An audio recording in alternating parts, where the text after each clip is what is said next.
Okay जी, बिस्मिल्लाहिर्रहमानिर्रहीम। ये हम और आप लोगों ने मानो हाइब्रिड क्रॉस हम और आप लोगों ने पढ़ा। इसके अंदर क्या क्या बातें थी वो मैंने आपके साथ शेयर कर ली हैं। मैंने आप लोगों को ये बात बताई हुई थी कि मानो हाइब्रिड क्रॉस के बाद फिर हमारा डाई हाइब्रिड क्रॉस भी होगा, लेकिन ये अभी आप लोगों के लिए बहुत ज़रा आसान हो जाएगा अगर आप लोगों को मानो हाइब्रिड क्रॉस की असल में समझ आई हुई है। जो डाई हाइब्रिड क्रॉस है, हम इसको क्यों कहते हैं, अंडरस्टूड बात है। हम इसमें दो कैरेक्टर्स लेते हैं, तब जाके मैंने यहाँ पे कैरेक्टर्स 2 लिए हुए हैं। लेकिन जो दो कैरेक्टर्स हैं, बार बार आप लोगों को बताता हूँ, ज़रूरी नहीं है जो आपके कोर्स में इन्होंने जिनको एक्सप्लेन किया हुआ है वही ईटा के अंदर भी हो। आपके कोर्स में 7 कैरेक्टर्स हैं, टेबल के अंदर है, उन 7 में से कोई भी 2 आप लोगों को दिए जा सकते हैं। मैंने समझाने के लिए एक प्लांट का साइज एंड सीड कलर लिया हुआ है। प्लांट साइज एक कैरेक्टर है, सीड कलर दूसरा कैरेक्टर है। तो जो कैरेक्टर्स हैं वो 2 है, इसलिए तो हम इसको डाई हाइब्रिड क्रॉस भी कहते हैं। लेकिन यूँ नो कि अगर कैरेक्टर एक हो तो फिर इसमें ट्रेड्स 2 होते हैं, लेकिन अगर कैरेक्टर्स 2 हो तो फिर हमारे जो ट्रेड्स हैं ये फिर 4 बन जाते हैं। तो इसके अंदर जो डाई हाइब्रिड क्रॉस है, इनमें फिर ट्रेड्स हमारे 4 हो जाएंगे। तो मानो हाइब्रिड क्रॉस और डाई हाइब्रिड क्रॉस, इनमें फिर डिफरेंसेस क्या है ये फिर आप लोगों को पता होना चाहिए। नेक्स्ट, जो अगर आप लोग इनमें ट्रेड्स देख ले तो प्लांट के साइज में टाल भी है और ड्वार्फ भी है, लेकिन जो सीड का कलर है इसमें एक येलो सीड कलर है, दूसरा ग्रीन सीड कलर है। तब जाके मैंने टाल एंड येलो सीड कलर लिखा हुआ है, dwarf and green seed colour लिखा हुआ है। वो याद रख ले, बात हमारे अपनों की वही होगी। इनमें से एक मेल होता था, एक फीमेल होती थी, बात वही है। हम इनके साथ पी लिखवाते हैं, वाई पी, क्योंकि ये फिनोटिपिकली पेरेंट्स हमें ऐसे नजर आते हैं। जबकि अगर आप लोग इन्हीं के साथ देख ले तो फिर कैपिटल टी और कैपिटल वाई हमने ये भी लिखा हुआ है, स्मॉल टी स्मॉल वाई हमने ये बात भी लिखी है, इनके साथ भी हमने पी लिखा हुआ है। तो ये पी क्या है, यू शुड नो कि ये वो पी जो है ये प्यूरिटी के लिए है, जीनोटाइप्स के लिए है, जो कि आप लोगों को ये सारा कुछ बताते हैं, ये जीनोटाइप्स के लिए है। तो ये इनके जीनोटाइप्स हैं।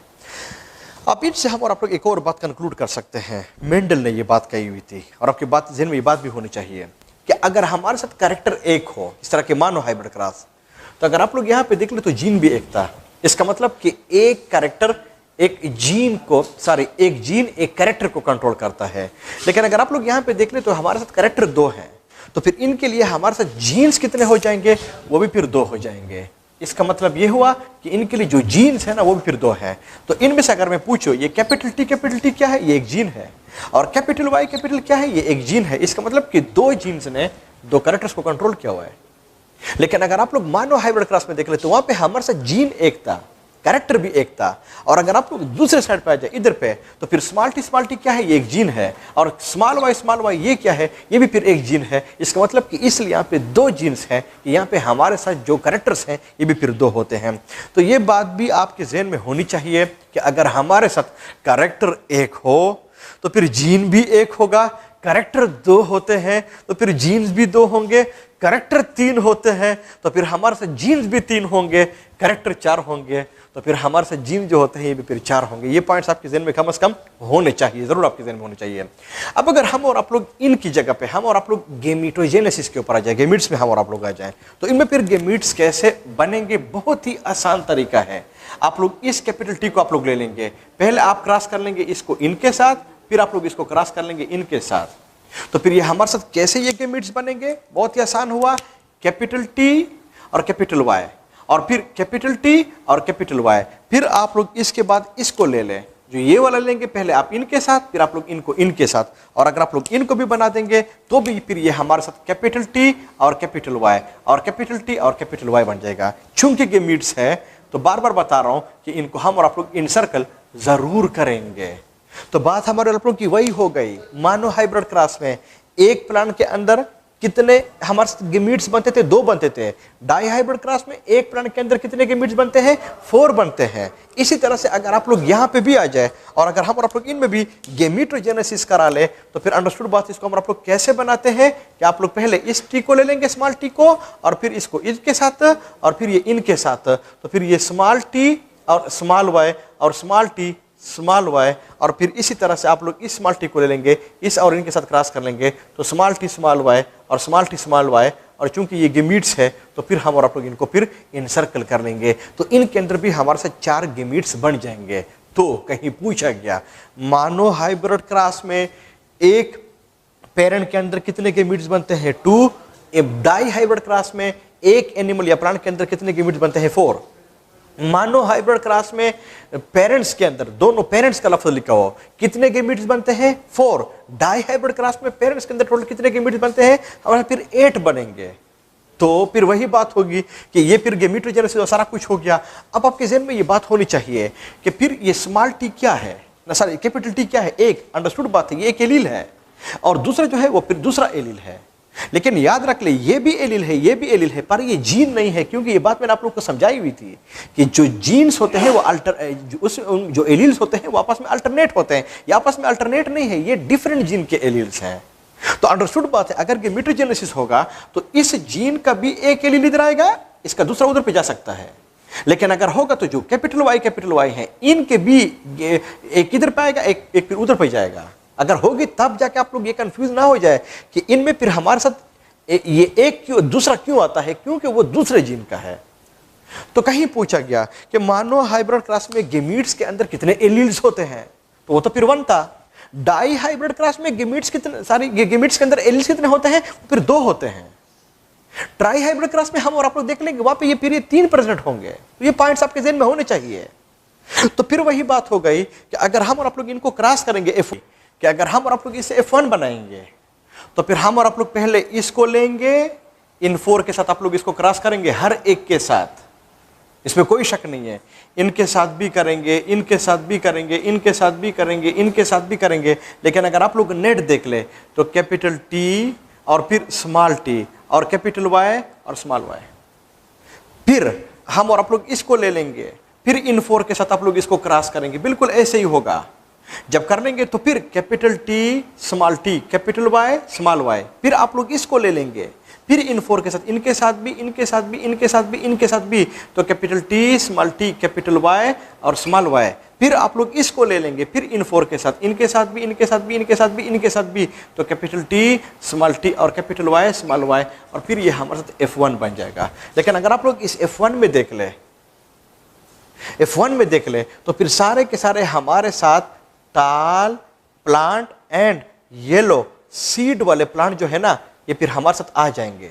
इसका मतलब ये हुआ कि टाल एंड येलो चूंकि 100% हमारे साथ F1 में आ गए हैं, इसका मतलब कि टाल and yellow it is dominant one, that's why टाल येलो को वोट कैपिटल से लिखवा था बीता। ये पॉइंट्स आपके ज़हन में, ये बार बार आप लोगों को मैंने बताए हुए थे। लेकिन अगर आप लोग इस प्लांट को ले ले, इनके साथ क्रॉस कर ले हर एक के साथ, तो फिर हमारे साथ ये जो बनेंगे ये 4 बनेंगे। अगर आप लोग फिर इसको ले ले इन 4 के साथ तो फिर ये हमारे 4 बनेंगे। अगर आप लोग इसको ले ले इन 4 के साथ तो फिर ये 4 बनेंगे। अगर आप लोग इसको ले ले इन 4 के साथ तो फिर ये 4 बनेंगे। तो फिर F1 में हमारे साथ बनते कितने हैं 16। इसका मतलब ये हुआ कि चूंकि इस जगह को हम और आप लोग बहुत जरा गंदा नहीं कर सकते, लेकिन सारे के सारे आपके साथ ए से बनेंगे। लेकिन अगर आप लोग इन 4 को देख ले, इन 4 को, इन 4 को, इन 4 को, तो सारे के सारे तो एक जैसे है ना, टाल एंड येलो है ना। इसका मतलब कि कैपिटल टी स्मॉल टी और कैपिटल वाई स्मॉल वाई, सारे के सारे 16 के 16 आपके साथ इस तरह से आएंगे। तो फिर ये बात भी आपके ज़हन में होनी चाहिए। कहीं पूछा गया कि मानो हाइब्रिड क्रॉस में F1 में हमारे साथ कितने ऑफस्प्रिंग्स आएंगे 4। डाई हाइब्रिड क्रॉस में हमारे साथ कितने आएंगे 16। ट्राई हाइब्रिड क्रॉस में हम और आप लोग देखेंगे कितने आएंगे, वो फिर आप आगे जाकर आप लोग को पता चल जाएगा। तो मेंडल का तरीक़ाकार तो यही था ना कि फिर F1 क्रॉस F1 कराता था ना, और जब F1 को वो F1 के साथ क्रॉस करता तो वही बात है, कैपिटल टी स्मॉल टी और capital Y small Y cross capital T small T और कैपिटल वाई स्मॉल वाई। और अगर आप लोग इसके अंदर गेमीटोजेनेसिस कर ले तो फिर हमारे आप लोग की वही बात होगी कि ये इनके साथ कर ले और फिर ये वाला इनके साथ, तो कैपिटल टी और कैपिटल वाई और फिर कैपिटल टी और स्मॉल वाई। फिर आप लोग इसको ले ले इन 2 के साथ, तो स्मॉल टी और कैपिटल वाई और स्मॉल टी और स्मॉल वाई, तो गेमीट्स हैं। तो फिर हम और आप लोग इनको इंसर्ट कर लेंगे, यू नो इसके तरीक़ेकार को।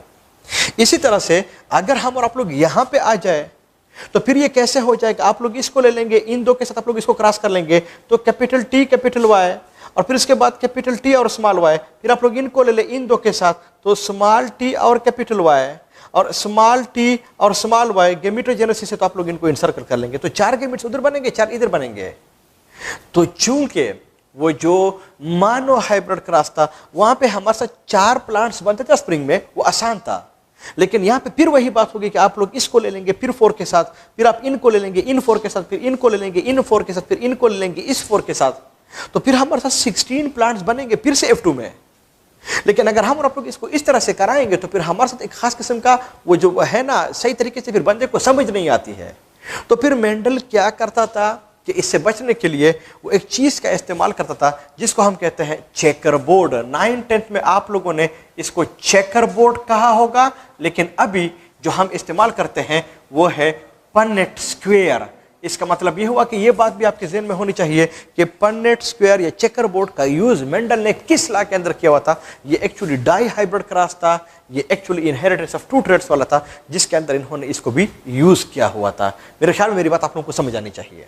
तो इनमें वो क्या करता था, बड़ा ही आसान होता था कि ये जो गैमीट्स होते थे इसको वो एक साइड पे लिखवाता था। जैसे फॉर एग्जांपल मैं यहाँ पे इसको लिखवा रहा हूँ कैपिटल टी और कैपिटल वाई ऐसे लिखवाता था, और फिर कैपिटल टी और स्मॉल वाई ऐसे, और फिर स्मॉल टी और कैपिटल वाई, और फिर स्मॉल टी और स्मॉल वाई। गैमीट्स है तो इनको हम और आप लोग जरूर इनसर्कल कर लेंगे।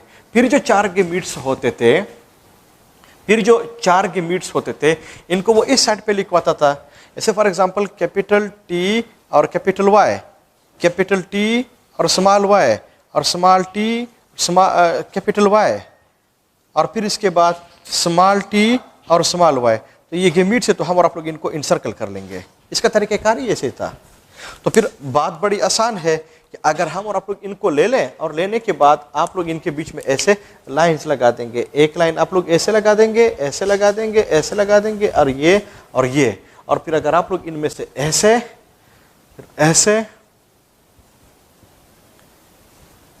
तो अगर मैं पूछूं कि इधर पे मैंने फॉर एग्जांपल किसी प्लांट को बनाना है तो फिर ये कैसे होगा, फिर आप लोग इसको देख ले और इसको देख लो, तो फिर ये कैसे बनेगा कैपिटल टी और कैपिटल टी, और फिर कैपिटल वाई और कैपिटल वाई ये इधर पे, फिर आप लोग इनको इनके साथ, तो फिर कैपिटल टी देख ले और फिर कैपिटल टी, और फिर इनके साथ कैपिटल वाई और स्मॉल वाई। आप लोग इनको कर सकते हैं। फिर इधर पे कैसे होगा, आप उधर देख ले और उधर देख ले, तो ये बहुत ही आसान होता, आप लोग इनको कर सकते हैं। इधर पे कैसे बनेगा, आप पहले इसको फिर उधर पे, तो कैपिटल टी और स्मॉल टी और कैपिटल वाई और फिर कैपिटल वाई, तो फिर ये इस तरह से बन जाएगा। तो अगर मैं पूछ लूं कि फॉर एग्जांपल यहाँ पे कैसे बनेगा, आप लोग इसके ऊपर थोड़ा घर में प्रैक्टिस कर लेंगे तो कैसे बनेगा। पहले आपने इसको देखना है, फिर आप लोगों ने ऊपर को देखना है, और अगर आप लोग इनको कर ले तो स्मॉल टी और कैपिटल वाई और स्मॉल वाई, इस तरह के जो प्लांट्स हैं ये फिर आपके साथ बन जाएंगे। खो याद रख ले, ये जो चेकर बोर्ड है इनके अंदर जो बनेंगे वो सारे के सारे F2 होंगे। तो F2 में जब आपके साथ ये प्लांट्स आप लोग इसको घर में बना देंगे कि इधर पे कैसे बनेगा, इधर पे, ये आपका छोटा सा वो होमवर्क जैसा आप लोग इसको खुद ही कर लेंगे। तो फिर आप लोग ये तो जो कुछ हम और आप लोगों ने लिखे तो जीनोटाइप्स हो गया, तो फिर आप लोगों ने इसके फिनोटाइप्स लिखने होंगे। जैसे कैपिटल टी ये टाल के लिए होगा, इधर ही चैम्बर के अंदर आप लोगों ने लिखना है। और फिर इसके बाद जो वाई है वो येलो के लिए टाल एंड येलो हो जाएगा। फिर इसके बाद अगर आप लोग देख ले टाल एंड येलो हो जाएगा, टाल एंड येलो। फिर आप लोग यहाँ पे देख ले स्मॉल टी ये ड्वार्फ एंड येलो के लिए हो जाएगा। तो फिर हर एक चैम्बर में आप लोग उसको भी लिख देंगे। फिर आप लोग क्या करेंगे कि इधर पे, या आप लोग कोई छोटा सा टास्क दे रहा हूं, इधर पे आप लोग लिख देंगे कि टाल एंड येलो हमारे साथ कितना आ रहा है। मेरे ख्याल में आपके साथ 9 आने चाहिए। फिर इसके बाद आपके साथ कोई और कैरेक्टर भी होगा, इसको भी आप लोग देंगे, वो फिर आपके साथ 3 आएंगे। फिर आपके साथ कोई और कैरेक्टर भी होगा, वो भी 3 आएंगे। फिर आपके साथ आखिर में यहां पे एक होगा जो कि ड्वार्फ एंड ग्रीन होगा, इधर पे आएगा आपके साथ, वो 1 होगा। तो फिर इसकी रेशो कितनी बनेगी, 9:3:3:1। इसलिए कुछ लोग 9:3:3:1 रेशो भी कहते हैं। और वही हमारी और आप लोगों की बात होगी कि जो डाई 9:3:3:1 रेशो में कितने गैमीट्स बनते हैं, कितने F1 के अंदर प्लांट्स बनते हैं, कितने F2 के अंदर प्लांट्स बनते हैं, ये सारे पॉइंट्स फिर आप लोगों को पता भी होना चाहिए। तो ये जो डाई हाइब्रिड क्रॉस है, जो इनहेरिटेंस ऑफ 2 ट्रेड्स है, जो सेकंड लॉ है, जो लॉ ऑफ इंडिपेंडेंट असॉर्टमेंट है, 9:3:3:1 रेशो है। ये जो मैं आपके साथ, इसको उसने एक और नाम भी दिया होता कोर्स में, और इसको नाम दिया हुआ है फंडामेंटल लॉ। फंडामेंटल लॉ भी लोग इसको कहते हैं। ये इसलिए समझा रहा हूं कि बाज दफा जो मानो हाइब्रिड क्रॉस है, जो कि एक्चुअल लॉ है, इसमें किसी किस्म का शक नहीं है, लोग उसको फंडामेंटल लॉ कहते हैं। पर याद रख लीजिए, ये फंडामेंटल लॉ जो है ये सेकंड वाला है, इसमें आप लोग कहीं कंफ्यूज ना हो जाए। जो लॉ ऑफ इंडिपेंडेंट असर्टमेंट है, इसका एक और नाम फंडामेंटल लॉ भी है। तो बाज दफा एमसीक्यू में ये फंडामेंटल लॉ का लफ्ज जो है इसको भी फिर लगाते हैं। मेरे ख्याल में किस तरह से पॉसिबल एमसीक्यूज इसके ऊपर आ सकते हैं, मैंने आपके साथ शेयर कर लिए हैं और इनको फिर आप लोगों को समझ भी आनी चाहिए। This is all about the dihybrid cross. आप लोगों को समझ आनी चाहिए इनहेरिटेंस ऑफ टू ट्रेड्स, इसकी आप लोगों को समझ आनी चाहिए कि क्या होता है और क्या नहीं होता। इसके बाद हमारे आप लोगों की जो बिल्कुल लास्ट लॉ है, लास्ट लॉ जो है वो जो लास्ट लॉ है उसका नाम है लॉ ऑफ डोमिनेंस। और जो लॉ ऑफ डोमिनेंस है, इसका जो दूसरा नाम है वो है थर्ड लॉ। थर्ड लॉ भी हम इसको कहते हैं।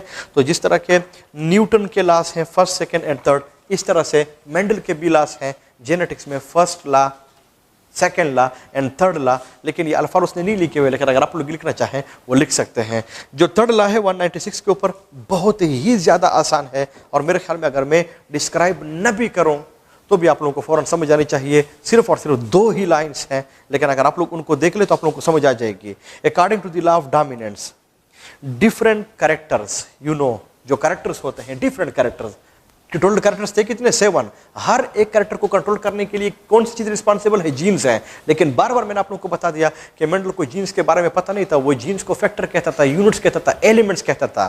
पर हम और आप लोग अब इसको जीन्स कहते हैं। पर हम और आप लोगों को इस बात का भी पता चल गया है कि जो जीन्स होते हैं उसके अंदर वो ए पेयर फॉर्म में होता है, यानी उसके अंदर 2 एलील्स होते हैं। लेकिन मेंडल को इस कॉन्सेप्ट के बारे में कुछ पता नहीं था। तो उसने फिर क्या कहा हुआ था, अगर आप देख ले, वो कहता है according to the law of dominance different characters are controlled by units called factors. और अगर हम और आप लोग इसको मॉडर्न डिफिनेशन के मुताबिक कहें तो फिर हम और आप लोग कह सकते हैं according to the law of dominance different characters are controlled by units called genes. अगर हम और आप लोग इसको मॉडर्न डिफिनेशन के मुताबिक कर ले, फिर वो लिखते हैं factors occurs in pairs. Modern definition के मुताबिक जीन्स अकर इन पेयर्स। हम और आप लोग को पता चल रहा है। और अगर आप लोग फिर देख ले ऑफ ए फैक्टर, यानी वो जो जीन है, वो one factor dominates the other. और अगर आप लोग, इसका मतलब ये हुआ कि वो जो जीन्स होते हैं उनमें जो एलील्स होते हैं, इनमें से आमतौर पे एक डोमिनेंट होता है और एक रिसेसिव होता है। This is what we called as the third law of inheritance. हम इसको कहते हैं थर्ड लॉ ऑफ ये मेंडल। हम और आप लोग इसको कहते हैं। बहुत ही आसान डिफिनेशन हो गई है कि थर्ड लॉ क्या है। थर्ड लॉ ये है कि जो डिफरेंट कैरेक्टर्स होते हैं इनको कंट्रोल करने के लिए जीन्स रिस्पॉन्सिबल होते हैं। जो जीन्स होते हैं वो हमेशा के लिए पेयर्स की फॉर्म में होते हैं, और वो जो पेयर होता है इनमें से आमतौर पे एक डोमिनेंट होता है, जबकि दूसरा जो होता है ये फिर रिसेसिव होता है। This is all about the third law of genetics 1।